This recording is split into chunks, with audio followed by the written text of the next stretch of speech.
as we awaken, first we recognize that it's day, and thanking God that God gives the rooster this intelligence, the ability to distinguish between night and day. And then we talk about God opening our eyes and so on. And the last class we discussed how after we already awaken fully and our body is in full mode of operation, we have the clothing on, we have the strength to take on the day. We thank God for spreading the earth over the water, that we have terra firma, that we can stand on solid ground. And that's our first transitional blessing that takes us from experiencing our own faculties to our ability to go out and function as human beings are intended to function. And now we're up to the next blessing, which is, according to one system, because there are two different opinions about the order, we're going to follow the order as it appears in the Siddur of the Alter Rebbe, the founder of Chabad, in which we thank God. We say the traditional opening, "Blessed are you, God, our God, King of the universe." And we conclude with the words in Hebrew, "Hamechin mitzadei gaver," who lays out the footsteps of man. This blessing is obviously about the fact that we can walk. Not only are we able to open our eyes and move around, and we're able to stand, but we're able to actually move from one place to another. That's the most important thing in terms of reaching out to the rest of the world and interacting with the rest of the world. You have to be able to move from your location. That's what distinguishes an animal even from a plant, that is mobile. So we're thankful that we are mobile over here, and that we are able to take the steps that we need to engage the world.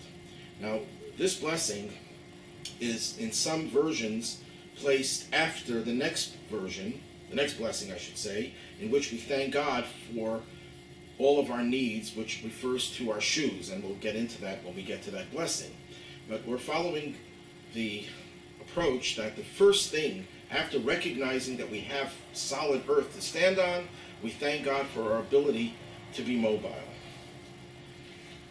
Where's the source of this phrase, Hamechin mitzadei gaver, who lays out the footsteps of man, or who prepares the footsteps of man, or who establishes the footsteps of man? There are many different ways of translating that word. Where does this phrase come from? It comes from two places. In the book of Psalms, Tehillim, where the psalmist says, describes the way God is the one who prepares, or to use the translation over here, who lays out and establishes the footsteps of man. We're thanking God for his endowing us with that ability to make our footsteps. When a little baby starts to walk, it brings great joy to the parents, because now the child has graduated from one stage of life to another stage of life, and every day we graduate into this new stage of life, the stage of mobility. What is the meaning of this blessing? A little bit more deeply into it. We're not just talking about the physical ability for us to move from one place to another, because we know that everything that exists in the physical world has its counterpart in the spiritual realm. So we're thanking God first and foremost for the physical ability to move about, but we're also thanking God because he is the one who guides us in our lives, who gives us the ability to be mobile in a spiritual, an intellectual, in a psychological, and emotional sense as well. Actually, as I said before, the word that we translate here, who lays out, the word hamechin, is also translated as who establishes or who directs. God is the ultimate GPS, the godly positioning system. God gives us our ability to know where to go, when to go, how to go, and everything that we have to know in terms of our ability to make changes and differences in the world. Because if we stay stuck in our home and we don't travel, then we don't impact the world. Although, of course, anything you do, even in the privacy of your home, by extension and in spiritual ways, has a ripple effect and can change the world in the other end of the world. That's also true. But the way that God wants us to change the world is to be in a much more direct relationship with it by walking around, traveling, physically journeying, meeting people, going out there, interacting. And how do we know where to go, how to go about it? That's where God is the one who sets forth, he establishes, he puts within us this positioning system, enabling us to find our way, to navigate through all of the maze of life. Let's go even a little more deeply into this. Hamechin mitzadei gover, which we said before is reminiscent of a biblical phrase in the book of Psalms and also in the book of Proverbs. Same expression, that mitzadei gever konanu, God sets forth or establishes the footsteps of man. What that means, the way it's understood by commentators, and especially in the teachings of the Baal Shem Tov, the founder of the Hasidic movement, is that wherever we go, wherever we end up physically, geographically in life, it's not because we chose to go there. We think of it as, I wanted to take a trip around the world, so I went around the world. I wanted to take a trip to Europe, to do sightseeing in Europe, so I went to Europe. No, we end up where we were intended to go. And if a person says, but one second, I don't feel that anyone is pushing me, anyone is directing me, it's because they lack the understanding that everything that happens, which is a basic principle of the Baal Shem Tov, is by divine providence. Every little detail is by divine providence. That's even true about a leaf. A leaf falling off the tree, the Baal Shem Tov says, and flutters in the wind and lands on the ground is all part of a divine design that affects the whole running of the universe. Certainly, when it comes to the goings-on of a human being, the highest level of creation, that it's all part of a master design, that God put us where we are supposed to be. And why are we supposed to be in that place? That's also part of a godly plan. It's not just arbitrary. We have something to accomplish. The least of which, of course, it might be we might be saving someone's life. We're in the right place at the right time to save someone's life. It might be that we could do something else to help someone. Maybe it's a place where we'll get inspired to become more in touch with God. But even if we don't see what we're doing, the fact that we're there means that we have a mission. And the Baal Shem Tov put it as a mission to refine and liberate the sparks of holiness that are embedded in different parts of the world. And the reason we are there is because those sparks, for whatever reason, never had the opportunity to be liberated, to be unleashed. And when we go to this place and we say a prayer, study a bit of Torah, we make a blessing on a piece of food, we think words of Torah, we are actually liberating that spark, those sparks that have been in prison, you could say, for who knows how long, since creation, and was waiting for us to be there. That's how the Baal Shem Tov understood our journeying. There's a story of a rabbi who was very close to the king, the sultan, and the king was always very friendly with him and treasured his advice and counsel. And one day, the king sees him rushing, so he stops him in the street and he says, "Rabbi, where are you going?" And the rabbi shrugged his shoulders and says, "I don't know. I have no idea." And the king he was not in a good mood apparently. He got very irate. The rabbi is mocking him. He's rushing somewhere and he doesn't know where he's going. What is he trying to hide from the king? So he has him thrown into prison. This was done impulsively, of course. The king realized the rabbi is too smart to say something so stupid as "I don't know where I'm going." So he visits the rabbi in his cell and he says to him, "Rabbi, I know that you are smarter than that. Why did you tell me I don't know where I'm going?"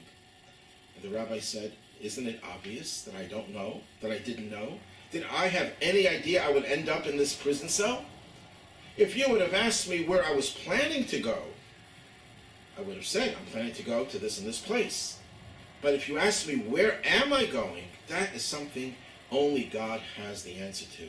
And that's why I didn't tell you the place that I was planning to go, because that's not what you asked me." This story illustrates the point that we end up where we're supposed to be. And this is what we're saying in the morning as well. We're thanking God. We're giving praise to God, who gives us the opportunity to be his agent in carrying out his design by going out of our own little cocoon and traveling, again, physically traveling, and getting to different places to engage the world and reform and transform and refine the world as God sees fit. We're thanking him for giving us that opportunity, for giving us that energy. Now, does that mean that God is doing it all and we get no credit for it? Well, the end of that verse in Psalms is, V'darko yechpatz. God desires his path. That even though by going to all these places, we are actually simply carrying out God's plan, and he positioned us there, but because we respond to that initiative and we make the effort to go out and to do what we have to do, God says, I desire what you're doing, and I give you full credit. The Maggid of Mizrich, Rabbi Dov Ber, who was the successor to the Baal Shem Tov as the leader of the entire Hasidic movement, he says there's something very interesting we find in the Talmud, that we know that there were two types of sanctuaries. In the desert, the Jews had a Mishkan, a temporary traveling sanctuary. After they came into Israel, they built the Beis Hamikdash, the Holy Temple, a permanent structure. And the Talmud says that wherever the Torah speaks about one, it applies to the other. It speaks about the other, it applies to this one. Mishkan and Migdash, portable sanctuary, and Holy Temple, they're all the same. So what's the point? What are the rabbis of the Talmud trying to tell us? What message are they trying to convey to us? And he says the following. In life, we have two different ways in which we accomplish things. There are times when we have a venue, an established place where we devote ourselves to doing godly and holy things. We have a synagogue, a place where we come and we congregate to pray to God. We have a house of study where we sit and we study Torah. Our own homes that are devoted to Torah study, prayer, and good deeds are very much like a synagogue. In fact, parenthetically, the Rebbe explained that when the Talmud talks about the Messianic age and says that in the Messianic age, all the synagogues in the world will be transported to Israel and attached to the Holy Temple, the Rebbe says that includes our own homes. If our own homes serve as satellite synagogues where we study Torah, where we have times for prayers, morning prayers, grace after meals, and where we do acts of kindness and entertain guests who don't have a place to go, give charity, have a pushka in our homes, a charity box. So our home becomes a virtual synagogue. That becomes the Migdash, the sanctuary, the permanent structured place where we don't have to go anywhere. It's right there in front of us. And then there are times when we're journeying through life. We're not stationary. We're not in one place. We're doing things. We go to work. We're not working with our mind focused on spiritual things. We're focused on our job. You can't think of two things at the same time. We're in a fluid mode, in a journeying mode. Yes, the ultimate goal is to reach the promised land. The ultimate goal is to bring whatever we do to a point where it can be translated into some good deeds. We make a living, so we give charity to the poor and the needy, and so on and so forth. So these are the journeying ways of serving God. And you know what? The Talmud says they're both the same. When you're journeying with a mishkan, with a sanctuary, you're a traveling sanctuary, even while you're traveling and you're not in that place, in that mode of established spirituality, you are in effect part of the same sanctuary. It's no different if it's journeying or it's stationary. And that's what this blessing is trying to tell us. Thank God that you have given our footsteps, you have given it an established status, that it's not just journeying. Much of life is just wasting time, it would seem. We're just waiting for the next thing. We're sleeping, so we're waiting to get up, to be rejuvenated. Meanwhile, we sleep a third of our life. Then we eat our meal to have the strength to be able to go to work, and we work in order to be able to make the money, and that money we give to tzedakah. So how much time do we spend giving tzedakah? But all that time that we're journeying to get to the giving of tzedakah, or to the learning of Torah, whatever the mitzvah may be, the sleeping, the eating, the working, that's all part of the journey and therefore all part of the destination. Same thing is true with regard to our existence in exile. We're considered to be on a journey. Our destination is the promised land with the Beis HaMikdash with Mashiach at our head. But meanwhile, we're journeying. But if we're journeying focused on the destination, on the goal, we are actually at the goal every moment of this journey. And that's what gives this journey so much excitement and fulfillment, because we know we're not just wasting time, biding time, and waiting in a waiting room and looking for some 30-year-old magazine to read, so we shouldn't get bored to death by the time the doctor lets us into his office. No, every moment of this waiting game is a journey that leads to a destination, and we're grateful for that. That's what this blessing means on a much deeper level. The Baal Shem Tov said something related to this whole concept that I find very interesting, and I just heard about this statement of the Baal Shem Tov, that when a person wants to go on a trip, you shouldn't think, well, maybe I shouldn't go. No, it should be encouraged. The desire to go on a trip is an indication that God is encouraging you to go on that trip, because he's trying to get you to do something that you cannot do where you are in your home. The journey is where you're able to change things that you couldn't do when you were home. He wants you to go into the Mishkan mode, away from the Migdash mode, temporarily, of course.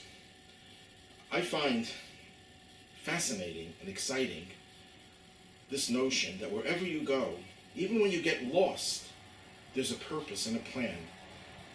Sometimes we discover what the purpose is, or at least part of the purpose. Much of the time, we won't know. But we have to believe that we always accomplish something. And that's why I find it very exciting that when I get lost, driving somewhere, sometimes to make it a little bit easier to swallow, I realize this. You know what? The Baal Shem Tov would have told me that this is part of your mission. God is sending you around along this side road that you've never seen before. Something is there for you to do. And I remember years ago, 20 years ago, I was traveling on a highway, and I was very low on gas, and I'm the type that will wait to the last drop of fuel to get refilled, and there were no gas stations along the road. So each time we passed an exit, my wife was saying, please stop off, go here. And I said, no, I don't want to get off the exit. It's going to take us too far away from the road. I want to get home sooner. I'll find an exit where there's a gas station very close to the exit. I'm traveling 1 mile, another mile, 10 miles, 20 miles, 30 miles, and I see that I'm soon going to get stuck. So I take the first exit, and behold, it was about 5 or 10 minutes on the small road until I was able to find a gas station. And at the gas station, I meet a friend of mine who got stuck there. I'm not going to go into the whole story, but if I hadn't been there, who knows how many hours he would have been stuck. And I was able to do this mitzvah of helping my friend only because I was going on my journey without knowing what I was doing. But God was guiding me to the place where I had to be to help that person. There's a famous story of the Rebbetzin, the Rebbe's wife, who would take rides occasionally with her aide, and they would take a certain road, and once there was a detour, and they take a different road, and they go a little bit of that road, and she tells the driver, go back, because she noticed a truck that was removing articles from a house. Apparently someone did not pay their rent, and they were now being evicted. So she asks the driver, her aide, to find out what was going on, and make a long story short, how much money they were in arrears, and she wrote out a check to the marshal, and all the furniture was put back in the home. And she told the aide, the time I was a child, I was told that if ever you go on a road and you're going on a detour, something has changed, you should look for the divine providence, this reason why you're there. It's an opportunity, perhaps, for you to help someone, which is what she did. Question. This blessing talks about who lays out the footsteps of man. Now, usually, English translations, when they translate the word that's used for person, Adam, they will translate it as man, but it really means person. But the word man is used generically. It doesn't mean man as opposed to woman. When it uses the word gover specifically means the man. It's the masculine. And the question is, why over here does it use the masculine form rather than a generic form? And this masculine form in particular, the one that means man, but it means the strong one, the physically more strong person. What is the reason? I didn't find any of the commentaries addressing this, so meanwhile I'll have to share a theory that I have. That, well, one could argue that traditionally women would stay home, and to them it wouldn't be the greatest blessing that God sets forth the footsteps of a woman because she was not really doing that much traveling. But there's no, that couldn't be the only reason. There must be something deeper. And I think it's based on a passage in the Talmud that says that traveling for a man is more difficult than it is for a woman. What is the logic behind that? Without going into too much depth, a woman is much more closely associated with the idea of a home, of a permanent, established place. The purpose of creation, we've discussed this in many of the classes, is stated in the Midrash, and the entire Tanya, you could say, is based on this notion. The teachings of the Rebbe absolutely revolve around this notion that God created the world because he wanted a home. The reason why we want homes, we want to have a house and a home, is because we get it from God, who's our creator. God wants a permanent, stable place within which to reside. He wants to be welcome in this physical world of ours. And how do we make him welcome? By doing mitzvahs. Who is much more into providing a home? Women are, much more than men. They make the house into a home. They bring love, light, purity, faith, devotion into the home, making the four walls and the roof into a real divine edifice. They do it because that's their strength. Doesn't mean women can't go out into the world and engage the world and change the world, but traveling is not her mission because it's not the area in which she was endowed with superior abilities. Her ability to transform a location into something permanent, that is her strength. Whereas the man's challenge is mostly moving about, getting into new situations, and constantly changing the mission. For the woman, the mission never changes. Even when she moves, she builds her own sanctuary. She takes her home with her. It's part of her personality. It's part of her soul. So wherever she is, she doesn't have to be at one particular address that she calls home. Wherever she is, she creates the home. That's her natural capability. Traveling is not her mission. So the focus here is on the man whose mission is to move about, to constantly change. And that's why it says it's more difficult, means it's more challenging. That is his challenge. The more difficult something is usually indication that that's your mission in life, and that's your challenge. We also find a verse, we recite this in the Grace of Meals, Baruch HaGever, Sheyiftach B'Hashem. We say that in our prayers as well. Blessed is the Gever, the man who trusts in God. What about women? Why don't we bless women who trust in God? The answer is, of course we bless women who trust in God. But trust for a woman is much more natural. When we thank God for this trust, we're saying even the man who is more doubting, more skeptical, more challenging, and not accepting what he's told. The faith of a man, we're told in Hasidic literature, is much more covered up. He has a thicker crust that doesn't let him feel his faith and live his faith, thrive on his faith, and trust in God. It's an effort. That's why we bless the person who does have that trust, specifically the man, because for the woman, it's much easier and she doesn't need as much encouragement. So in conclusion, this blessing is one in which we thank God for our ability to be physically mobile.